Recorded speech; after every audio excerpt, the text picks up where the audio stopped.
Um, but I guess one of the things that I wanted to explore, and you're an economist, so you can help me with this because you know, I'm speaking on behalf of homebrewers who strongly desire to enter into the craft brewing industry, which currently is growing, you know, all over the country, even during the recession.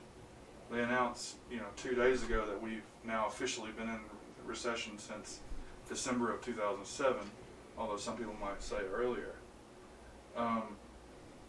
Even in the recession, the data through July of this year, 8 months later, shows the craft brew industry growing at an average rate of 10%, even during the recession. In the Southeast here, it's growing at a rate of 21%,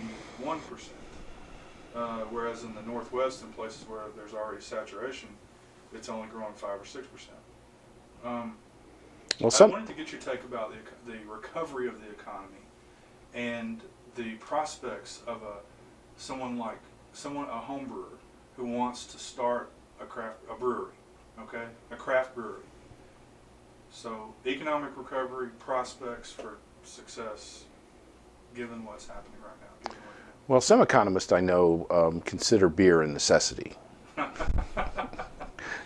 Right. But so, you know, a lot of products don't suffer during recessions.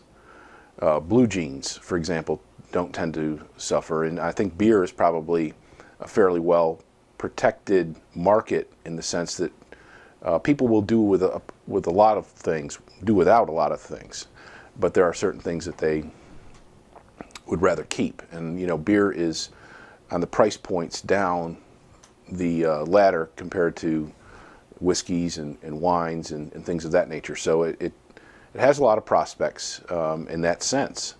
And beer drinkers for forever, basically in the United States, have been seeking a greater diversity of beers.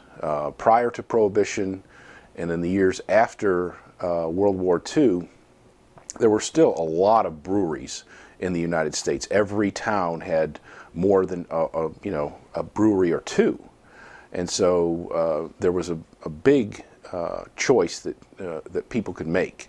And then through the 50s and 60s and 70s, a lot of those breweries were cannibalized, and we ended up with just a handful of mega breweries. And I think people have reacted to that with the limited choices of commercially brewed beer. And what we've seen over a number of years is the microbreweries making the scene, and you can just look at the grocery store shelves and find that the number of choices that the American consumer has is continuing to expand. Right. And so people, they want to meet their taste and they want to have variety, and that speaks towards the idea that craft brewers have an opportunity, in that it's a very vibrant marketplace, in contrast to a lot of other areas in the economy where, you know, with home computers, for example, that used to be done on a micro basis, but now it's all international corporations. But craft brewing has that opportunity at this point in time. You know, I wonder, one thing that keeps coming into my mind is you got somebody that really loves craft beer, and they go to the store, and if we had these products here, Belgian beers and German beers that were, you know, high ABV, the more connoisseur type beers that you would sit and sip at home in front of your fireplace. Sometimes those cost $12 or $15 for a 22-ounce bottle or a 750 milliliter bottle. In a recession, in a downturn like we're experiencing, it kind of blows me away that people are still doing that. You know, they're still buying that. I read the other day that people are going to the movies more often now. In a depressed time, I guess people seek to get their minds off of it. Well, I mean, no, the movies did extremely well during the Great Depression. It's an opportunity to to do something that's very pleasurable into something that's very recreational and fulfilling for, a few dollars. And of course, movie tickets now are close to $10, but you don't have to do that every day. With gasoline, if that price goes up, you're affected every single day.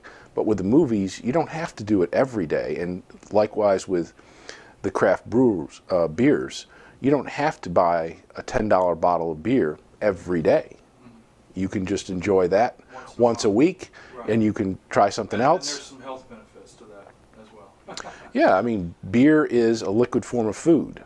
Yeah. And the craft beers, I understand, have a lot of nutrition in them, although our government actually prohibits breweries from actually listing any kind of nutritional value in the beer. That's ridiculous, because there's more and more medical studies published.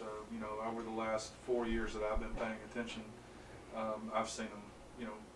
It seems like every month for a time period they're coming out. So. Yeah, I worked for a publication 20 years ago, more than 20 years ago, called the Moderation Reader, and they were pointing out the health benefits of red wine, dark beer, things of that nature 20 years ago. And that was information that had been known for a very long time, but had been, the United States is kind of a prohibition-leaning, nanny-type country, and so they kept that information basically away from the public. Right. Now it's pretty common knowledge that things like red wine and dark beers have nutrition and health benefits.